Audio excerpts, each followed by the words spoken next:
दुनिया के सबसे बड़े मुआशी ताकतवर ममालिक को अगर एक कमरे में बंद कर दिया जाए तो उनके चेहरों पर खौफ की एक वजह सामने आएगी।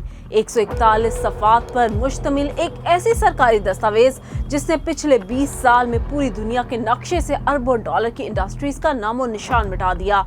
10 साल पहले सोलर पैनल का मतलब जर्मनी था, बेहतरीन मयार, हजारों मुलाजमतें और पूरी दुनिया में डिमांड। लेकिन फिर कुछ ऐसा हुआ जिसका मगरिब के पास कोई जवाब न था। 10 साल के अंदर अंदर सोलर पैनल की कीमत में 90% कमी आ गई। जर्मन फैक्ट्रियां इस कीमत पर मुकाबला ना कर सकी और एक के बाद एक बंद हो गई। आज हालत ये है कि इस कुराए अर्ज पर इस्तेमाल होने वाले 80% से ज्यादा सोलर पैनल सिर्फ एक मुल्क बनाता है और वो है चीन।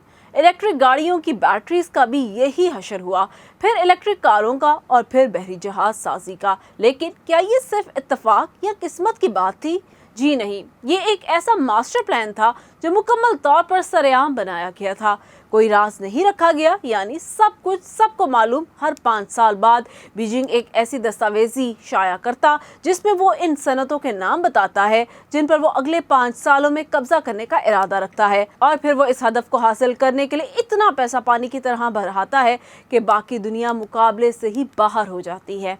और अब मार्च 2026 में चीन का नया 5 साला मंसूबा जारी हो चुका है। 141 सफ़ात का ये डॉक्यूमेंट 2030 तक दुनिया की नई टेक्नोलॉजीज पर कब्जा करने का हदफ तय कर चुका है। सवाल ये है कि क्या चाइना का ये बिजनेस प्लान आखिर काम कैसे करता है? आखिर क्यों अमेरिका और यूरोप की बड़ी बड़ी कंपनियां चीन के इस सरकारी ऐलान को देखकर भी हार जाती हैं? असल खेल चीन के बैंकों और उसके मुकामी मेयर्स के निज़ाम से शुरू होता है। मगरिब में जब कोई कंपनी नया प्रोजेक्ट शुरू करती है तो इसे प्राइवेट बैंकों या सरमायाकारों के सामने 2-2 साल तक प्रेजेंटेशन देनी पड़ती है, सूद की शरह पर बात करनी पड़ती है। लेकिन चीन में ऐसा नहीं होता। चीन के तमाम बड़े बैंक रियासत की मलकियत हैं। जैसे ही 5 साला मंसूबे में किसी इंडस्ट्री का नाम आता है, मुल्क के हर बैंकिंग ऑफिसर के लिए अच्छे कर्जे की तारीफ बदल जाती है। एक चीनी कंपनी को वो रकम सिर्फ 3 महीनों में इंतहाई कम सूद पर मिल जाती है, जिसके लिए मगरिब की कंपनी सालों तक भाग दौड़ करती रहती है। यहाँ लोन ऑफिसर किसी कंपनी की सलाहियत पर सवाल नहीं लगा रहा होता, वो दरअसल बीजिंग के बनाए गए प्लान पर शर्त लगा रहा होता है।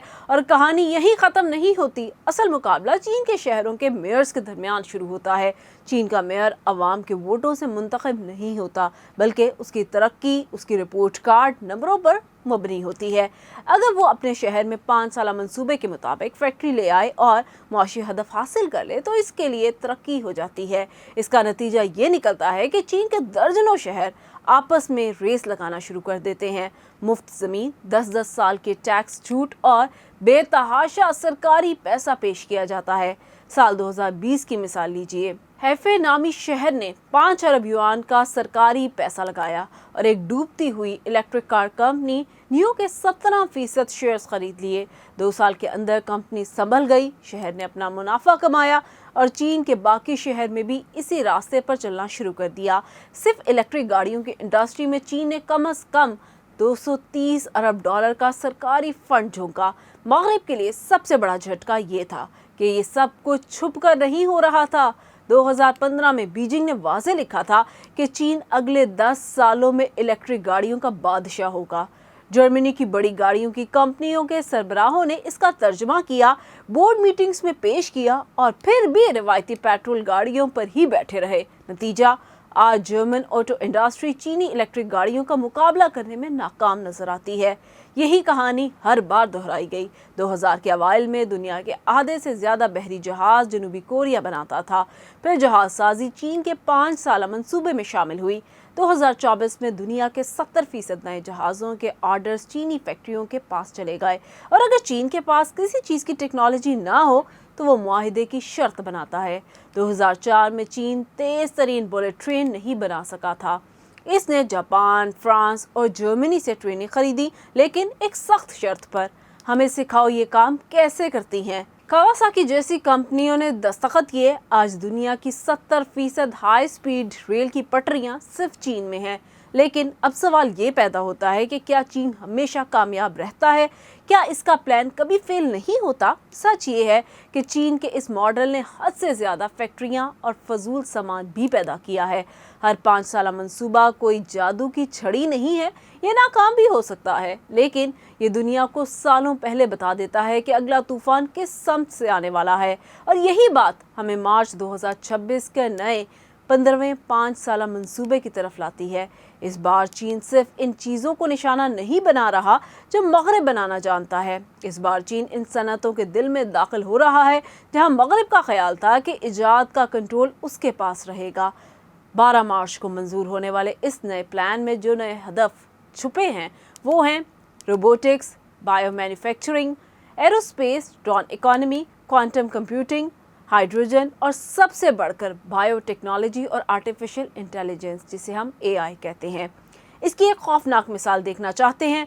आपने ओज़ेम्पिक का नाम तो सुना होगा, ज़्याबतीस और वजन कम करने की वो मशहूर दवा जिसने डेनमार्क की वो कंपनी नोवो नॉर्डिस्क को यूरोप की सबसे कीमती कंपनी बना दिया। चीन ने ओज़ेम्पिक का राइट्स मार्च 2026 में खत्म हो गए। इसी महीने जब चीन का नया प्लान आया, अमेरिका और यूरोप में इस दवा के राइट्स खत्म होने में अभी सालों बाकी हैं, लेकिन चीन की 1 दर्जन से ज्यादा फार्मास्यूटिकल कंपनियां पहले ही तैयारी पकड़ चुकी थी ताकि 14 करोड़ से ज्यादा ज़्याबतीस के मरीजों को सस्ती कॉपी अद्वियात फराहम कर सकें। लेकिन पुरानी दवा की कॉपी करना तो चीन का पुराना खेल था। नया खेल ये है कि ओज़ेम्पिक की अगली नस्ल की वो नई दवा जिस पर यूरोपीय कंपनियां अभी मुस्तकबिल देख रही हैं, शायद वो डेनमार्क की बनी ही नहीं बल्कि बीजिंग की लैब से बाहर आए। Solar panel, bullet train, electric गाड़ियां और अब अद्वियात। चीन एक के बाद एक ऐसी इंडस्ट्री को हदफ बना रहा है जिसे मगरब अपनी ताकत समझता था। क्या अमेरिका और यूरोप अब चीन के इस सरकारी मास्टर प्लान को रोक पाएंगे या फिर 2030 तक दुनिया की हर बड़ी टेक्नोलॉजी का कंट्रोल बीजिंग के हाथ में होगा? आपका इस बारे में क्या ख्याल है? कमेंट में हमें ज़रूर बताइए।